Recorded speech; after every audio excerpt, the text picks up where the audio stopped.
What's happening, y'all? Welcome inside the Fantasy Stock Exchange. Bush coming at you solo today to break down my Week 9 trade targets and sell highs. I'm also going to recap all of the NFL trade deadline news that was fantasy relevant. Today, we're going to talk about 4 guys that we're buying just to cut it a little bit shorter than usual because I'm recapping the trade deadline news, and then 3 guys that we're selling. As always, if you guys enjoy at any point, leave a like, comment, subscribe, all that good stuff. Let's get right into it.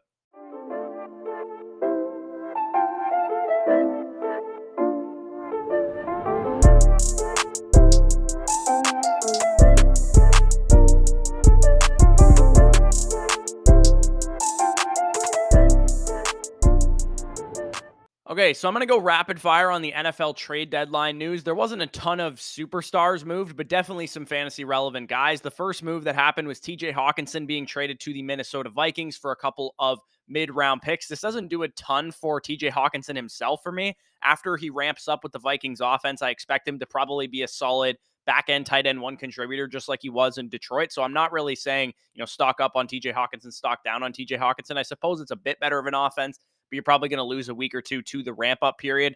Amon-Ra St. Brown, DeAndre Swift, and Jameson Williams, once he comes back, they might benefit a little bit from the lack of target competition in Detroit, but nothing substantial. So I think pretty much a neutral move overall. The only real fantasy contributors that I think you can say stock up on definitively would be Kirk Cousins, because now he becomes a more valid streaming quarterback, a guy that you can rely on as the back end QB1 that he's kind of been throughout this entire season. And maybe the Vikings passing game as a whole kind of gets elevated with another weapon to help them sustain drive. So TJ Hawkinson to the Vikings, not a ton of fantasy implications, but definitely a little bit here and there. The biggest fantasy implications, I would say, of all the trades that happened would have been Chase Claypool to the Chicago Bears. I think this was my favorite fantasy move overall, mostly because Justin Fields, I think, is the biggest beneficiary of any fantasy football quarterback of any of these trade deadline moves. And especially in Dynasty, it proves that they're showing a willingness to work around and build around Justin Fields. The Bears giving up their projected early to mid second round pick in this trade to get a player with Chase Claypool's level of talent. He hasn't really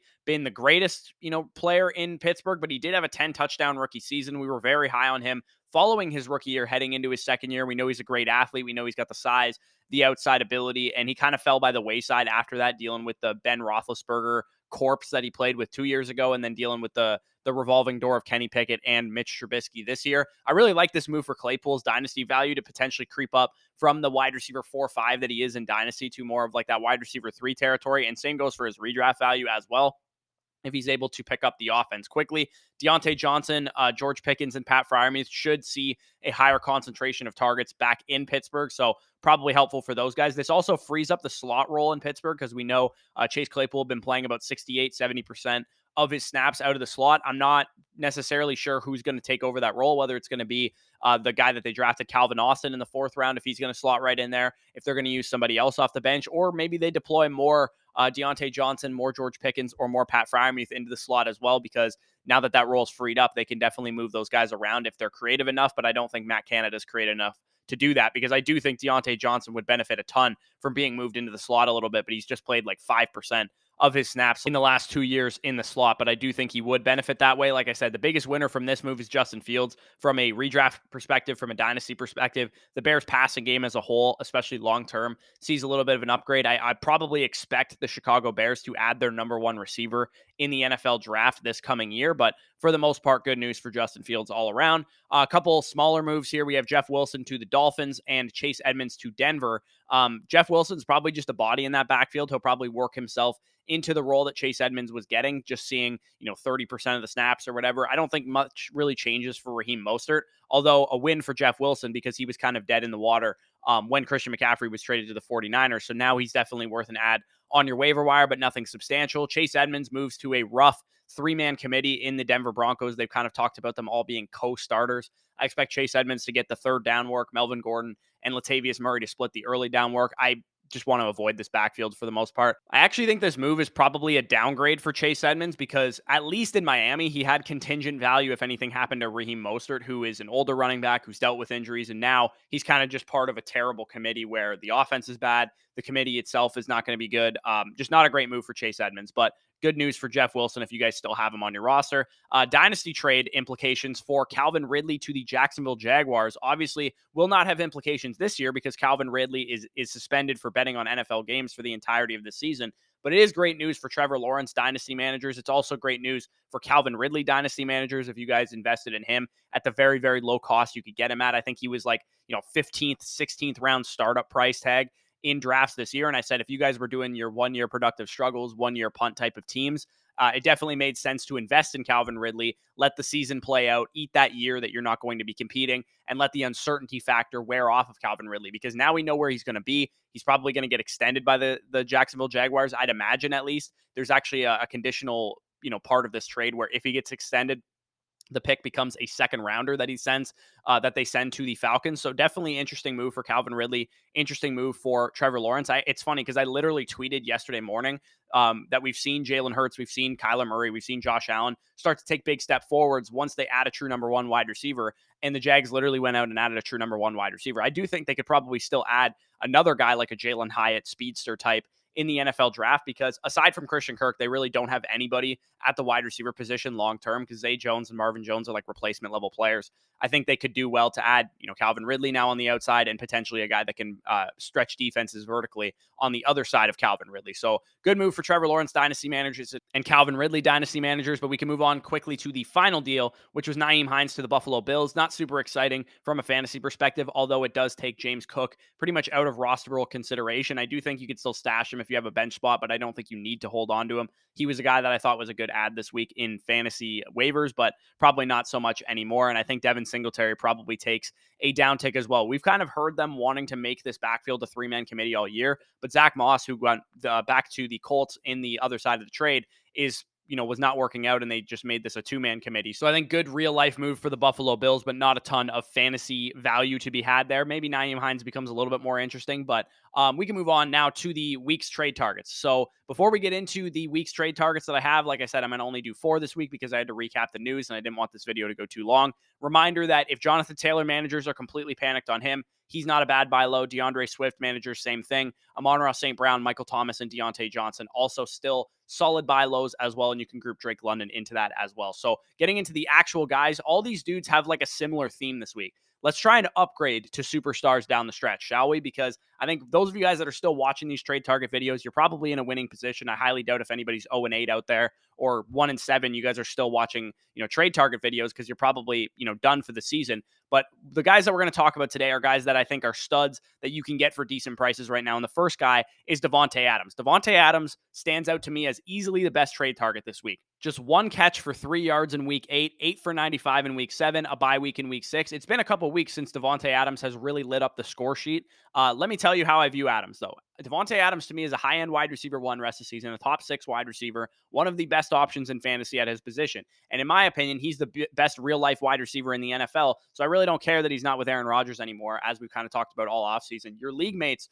are probably viewing Davante Adams as not as good without Aaron Rodgers. He's averaging 10.5 targets per game before last week when he played with the flu, basically. So I'm not really taking too much stock into what happened last week because he didn't practice all week. Apparently he has the flu. He was dealing with some stuff. So last week I'm willing to just kind of wipe it away. But him having the flu probably still affected the perception of your Davante Adams manager in your leagues. This is the perfect opportunity to take advantage of perception versus reality because he's got the Jags, he's got the Colts on deck. Both of those guys are about, league average pass defenses, 21st and 20th respectively in DVOA. And right now you can get Davante Adams. The deals I have circled here are my favorite types of deals to go after Davante Adams. If you guys are a good team right now, you probably have a lot of depth on your roster and you can afford to give up, let's say, Leonard Fournette and Gabriel Davis for a guy, a stud like Davante Adams, James Conner and Deebo Samuel to get up to Davante Adams, Curtis Samuel and Ramondre Stevenson to get up to a stud like Davante Adams. You guys get the picture. I think Davante Adams is a great guy to go after this week. Number 2 we have on the list is Dameon Pierce. And this isn't necessarily a buy low because he hasn't been bad in recent weeks.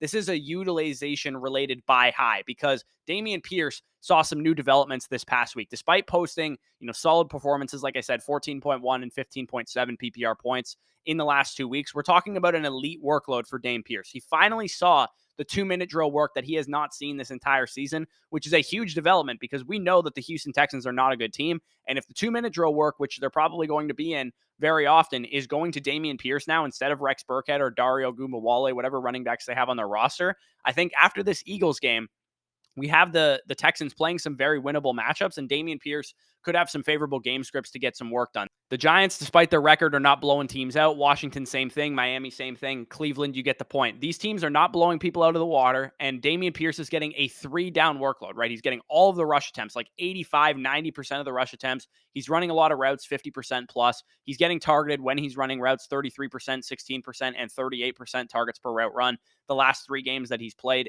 excluding the bye. And then also, like I said, getting the 2-minute drill snaps as well. I think this is a guy that we need to think of similarly to rookie year James Robinson, right? He's on a bad team. He's getting a huge workload, which makes him a top 12 running back in fantasy. And I think a lot of people will value him more so as like a mid RB2. And I think what we're talking about here is an RB1 caliber workload. Like I said, if you can go after Dameon Pierce using a 2-for-1, like a Miles Sanders and Aaron Rodgers, or Raheem Mostert, Dallas Goedert, or a Deshaun Watson, James Conner, like we have listed here, Tyler Lockett straight up, Cordero Patterson and Michael Thomas for Dame Pierce, and Amari Cooper.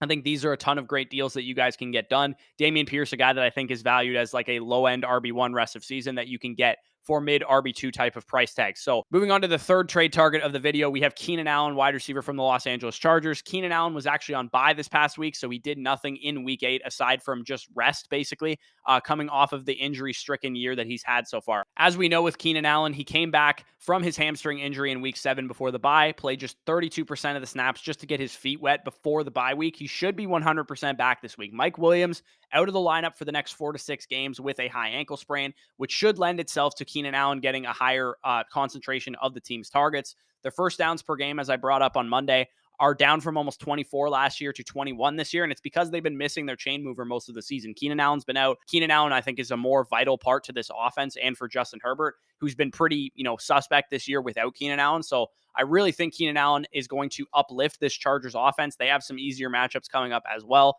And right now you can get Keenan Allen for pennies on the dollar. You can trade a guy like Deontay Foreman, who just had a big week, plus Nyheim Hines, and get yourself to Keenan Allen. I think that's a great move that you can use to take advantage of guys coming off of big weeks and trade news, like I said, with Nyheim Hines, to go after Keenan Allen, James Conner for Keenan Allen straight up, Robert Woods and Eno Benjamin for Keenan Allen. You guys get the picture. So moving on to the final trade targets of the video, we have the Ravens Elite Onesies. And I talked about Lamar Jackson in depth last week, so I'm not going to rehash everything here, but they do have the Saints, they do have the Panthers, they do have the Jacksonville Jaguars the next few games with a week 9 or a week 10 bye in between there. I think we'll start seeing some more Lamar blow-up games. So even though he hasn't had a monster game in a couple weeks, I really do think they're coming. And Andrews is actually the main trade target that I'm after here, because Mark Andrews dealt with injuries on Thursday night, shoulder injury, knee injury coming into the game.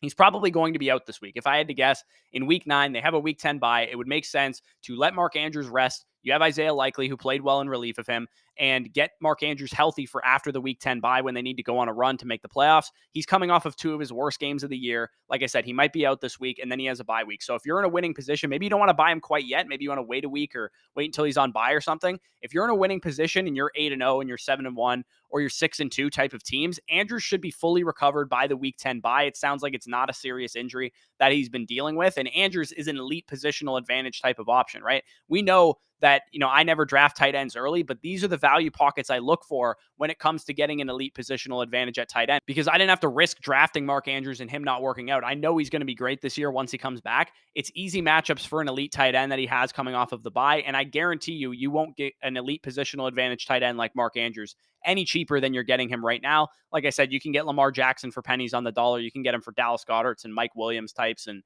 Zach Ertz and Kyler Murray. Like, you can get very, very easy deals done for Lamar Jackson. You can also trade guys like TJ Hawkinson, Dalvin Cook, Curtis Samuel, and Tua Tagovailoa for Mark Andrews, according to the Yahoo trade market. So those are the trade targets for the videos. Let's get into the sell high candidates. There's 3 of them. DJ Moore is the biggest one. He was dead in the water just 2 weeks ago. Nobody wanted the guy. He was ineffective. The Panthers offense was terrible, and DJ Moore wasn't even commanding the same level of targets that we're used to seeing. But then they fire their coach, they trade Christian McCaffrey, and they switch from Baker Mayfield to PJ Walker, and suddenly this offense is scoring points. They look rejuvenated. They look like a real NFL offense. But the problem that I have with what's happened for the Carolina Panthers the last 2 games is that they've played some absolutely easy matchups. I've talked about it in my wide receiver start sit videos with the wide receiver matchup chart. DJ Moore has had a top 3 wide receiver matchup the last 2 weeks because the Buccaneers secondary was down 4 starting pieces, including Antoine Winfield Jr., who's their like all pro caliber free safety. And they just can't move the ball on offense right now. So they were giving a lot of opportunities to the Carolina Panthers. And the Falcons secondary last week, I mean, we saw what happened. They're starting practice squad wide receivers out there who cannot hang with DJ Moore. I think this was kind of just happenstance. They make the change at the right time. They fire the coach. They get the new quarterback in there, and they play some easy matchups to help get their confidence up. My advice is sell DJ Moore now because your league mates probably think he's a rest of season wide receiver 2 instead of the wide receiver 3 that he actually is. Because before the PJ Walker stuff and they fired their coach, he was in wide receiver 4 to 5 territory. Now I think he's better than that now with PJ Walker. But what we're talking about now is the pendulum's shifting way too far to the other side, where instead of the wide receiver 4 that he used to be, he should have swung to the wide receiver 3, but now he's a wide receiver 2 in most people's minds. And I think for that price, you can definitely get a good cash out on DJ Moore. If you can trade him right now for guys like Chris Godwin, for Keenan Allen, who I mentioned earlier in the video, for Amari Cooper, somehow somebody got Justin Jefferson for DJ Moore, I think you could definitely take advantage. Maybe you could use DJ Moore in a package deal with like an Eno Benjamin or a Deontay Foreman to go up and get Davante Adams. I think there's a ton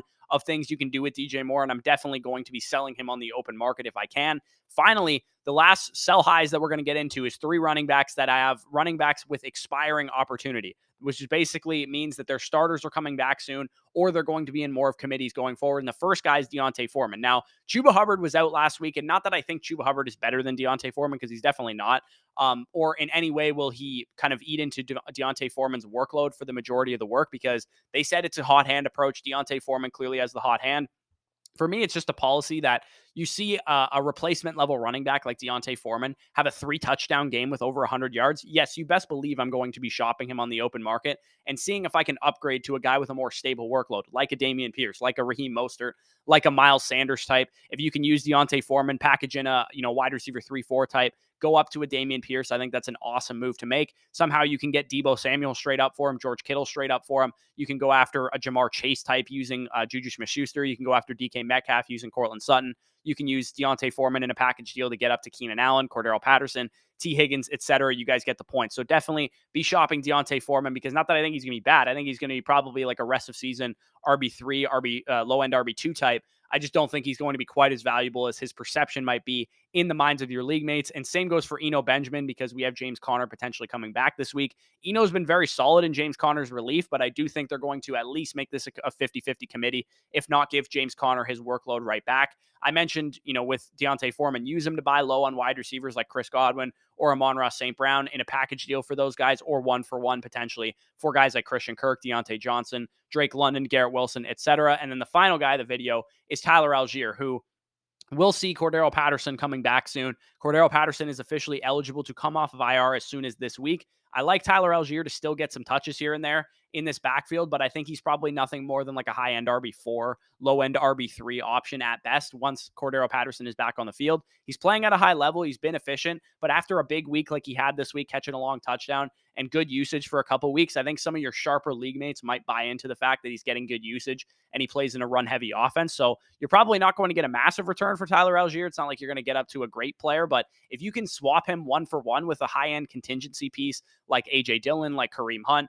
like Rashad White, or like Alexander Mattison to give yourself some upside on your bench, I think that makes a ton of sense. Or if you can get him for some flex caliber wide receivers, like I talked about already, Drake London, Deontay Johnson, Adam Thielen, Garrett Wilson types, that would make a ton of sense as well. So if you guys enjoyed this video, as always, leave a like down below, comment any of your thoughts down below as well. Subscribe to the channel if you are new around here. Make sure to check out the pinned comment for everything we have to offer over on Patreon, patreon.com/fantasy stock exchange. You can get our rest of season rankings, our weekly start sit rankings, our dynasty rankings manifesto, all that good stuff available on Patreon. And make sure to check out our official show sponsor, underdogfantasy.com using the promo code FSE. You'll get 100% back on whatever you deposit. So if you want to go over there, play some higher or lowers, play some best ball drafts, do some battle royales. Playoff best ball is going to be coming in the next couple of weeks as well. Definitely a lot of fun over there on Underdog Fantasy. And as a thank you for using our promo code and not somebody else's, you'll get our weekly start sit rankings for the rest of the season. You'll get access to our Dynasty Rankings manifesto for the rest of the season as well. So if that interests you, promo code FSE, link down below in the description to get started.